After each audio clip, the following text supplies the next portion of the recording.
Assalamualaikum warahmatullahi wabarakatuh. Alhamdulillah wa syukurillah wassalatu wassalamu ala rasulillah Sayyidina wa maulana Muhammad bin Abdullah wa ala alihi wa ashabihi wa man tabi'ah amma ba'd.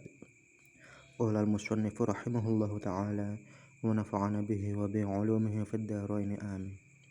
Faslun ay hadza faslun. Utawi iki iku ana pasal swiji, pasal fi adati mubtilati sholati ing dalem nerangake wilangane pira-pira perkara kang batalake salat.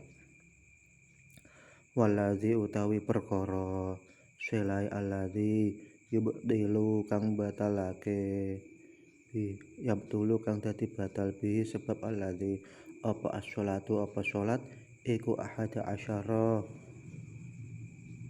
iku 11 apane syai'an suwiji-wijine. Jadi perkara yang membatalkan sholat menurut kitab ini ada 11 perkara. 11 perkara, jika ketika kita sholat kita mendapati 11 perkara ini, maka sholat kita batal. Ini menurut kitab ini ya, ini adalah kitab Hasyiah Bajuri. Di kitab lain ada jumlah lagi yang beda, ada bahkan yang sampai 14. Adapun di kitab ini cuma ada 11. Nah, 11 itu apa saja? Yang pertama al-kalamu, utawi kang pertama iku ngomong. Yang pertama adalah berbicara.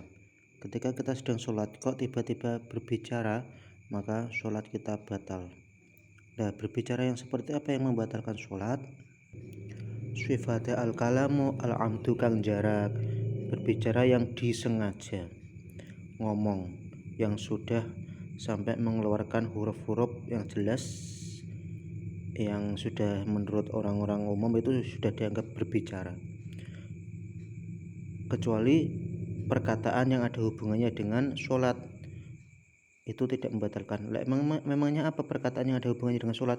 Yaitu membaca surat Al-Fatihah, terus membaca doa iftitahnya, itu tidak membatalkan sholat. As-sholihu kang patut li khitabil adamiyina kanggo ngomongi pira-pira anak Adam utawa manungsa. Sawaon iku padha uga ta'allaqo gumantung apa al-kalam oleh gumantung bimaslahati sholati kelawan kemaslahatane sholat aula utawa ora gumantung. Jadi berbicara dengan sengaja itu membatalkan sholat, yang sudah jelas hurufnya pakai huruf abjad atau bahasa Indonesia, itu membatalkan sholat. Itu yang pertama. Dan yang kedua, wal amalu lan nomor loro iku penggawean atau perbuatan. Sifatnya al amalu al kathiru kang akeh, perbuatan yang banyak, maksudnya perbuatan itu pergerakan, bergerak. Sifatnya al amalu al mutawali kang nuli-nuli, yang berturut-turut. Yang kedua yang membatalkan sholat adalah bergerak banyak secara berturut-turut, tidak ada jedanya. Contohnya apa? Kathalati khotwatin, kaya telu pira-pira langkah, melangkah sebanyak 3 kali, amdan kelawan jarak, dan perbuatan itu disengaja, baik itu disengaja amdan iku jarak karena wis ana apa dalika mengkono-mengkono al amalul katsir au sahwan utawa lali, baik itu disengaja ataupun tidak disengaja. Kalau bergeraknya itu 3 kali berturut-turut atau lebih, maka membatalkan sholat. Dan ini yang perlu diperhatikan, kadang garuk-garuk ketika gatal. Nah, ini kalau kita menggarunya pakai beberapa jari dan 3 kali gerakan lebih, maka sholat kita batal. Maka hati-hati kalau kita digigit nyamuk atau apa, ada yang membuat kulit kita gatal, boleh digaruk caranya dengan 1 jari, dan itu yang digerakkan hanya jari tersebut. Kalau seperti itu mau bergerak berapa kali pun tidak batal, karena jari itu dianggap bukan anggota tubuh yang besar. Nah, ini diteruskan amal-amalu lan anapun utawi penggawean sifat al-amalu al-qalilu kang sithik fala tabtulu mongko ora batal apa as-sholatu apa sholat bihi sebab al-amalil qalil.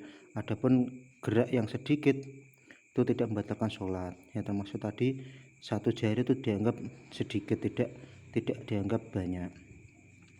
Dan yang ketiga, wal hadatsulan hadas, sifat al hadatsu al asgharu kang cilik, wal akbarulan hadas kang gede. Kemudian lagi yang membatalkan sholat adalah hadas, baik itu hadas kecil maupun hadas besar. Hadas itu apa? Hadas adalah keadaan tidak suci. Keadaan kalau yang kecil adalah yang bisa mensucikannya adalah dengan cara berwudu. Contohnya kentut, buang air kecil. Nah itu hadas kecil, bersentuhan kulit laki-laki dan perempuan tanpa ada penghalangnya yang bukan mahram. Nah itu membatalkan wudu, maka itu hadas kecil. Hadas kecil itu hadas yang bisa disucikan dengan wudu. Adapun hadas besar ini tidak cukup disucikan dengan wudu, harus dengan mandi besar. Contohnya adalah jinabat, keadaan junub, keluar mani. Lah ini termasuk hadas besar, selesai berhubungan suami istri. Kalau bagi perempuan hadas besar termasuk haid, keluar darah nifas. Nah itu termasuk hadas besar dan harus disucikan dengan mandi besar. Itu yang ketiga. Yang keempat, wa hudutsun najasati lan tumibane najis, alati rupane najis, swilai alati la yufa kang ora di ngapura, kang ora di maafu apa anha saking alati ya an najasa. Kemudian berikutnya yang dapat membatalkan sholat adalah terkena najis, baik itu di tubuh atau di badan atau di tempat, pokoknya yang ada di tubuh kita terkena najis yang tidak dimaafu, maka sholat kita batal. Kecuali ya, ini ada terusannya, walau waqa'ala namun tumiba ala saubihi yang tasih pakaiane wong kang sholat apa najasatun apa najis sifatan najasatun ya bisatun kang garing fanafadha mongko ngipatake sapa wong kang sholat saubahu ing pakaiane wong kang sholat halan ing dalem sak nalika lam tabetul mongko ora batal apa sholatuhu sholate wong, kecuali jika najis itu najis yang garing jatuh terkena pakaian kita, kemudian seketika kita ibaskan, kita lemparkan najis tersebut, maka ini tidak batal. Seketika loh ya, syaratnya harus seketika langsung dibuang atau dilempar najis tersebut. Selanjutnya yang membatalkan sholat adalah wangkisyaful aurat lan kebukai aurat, terbukanya aurat, amdan kelawan jarak. Terbukanya aurat dengan disengaja ini dapat membatalkan sholat. Auratnya laki-laki jika di dalam sholat itu antara pusar sampai lutut. Adapun auratnya perempuan di dalam sholat itu seluruh tubuh kecuali telapak tangan dan wajah atau muka.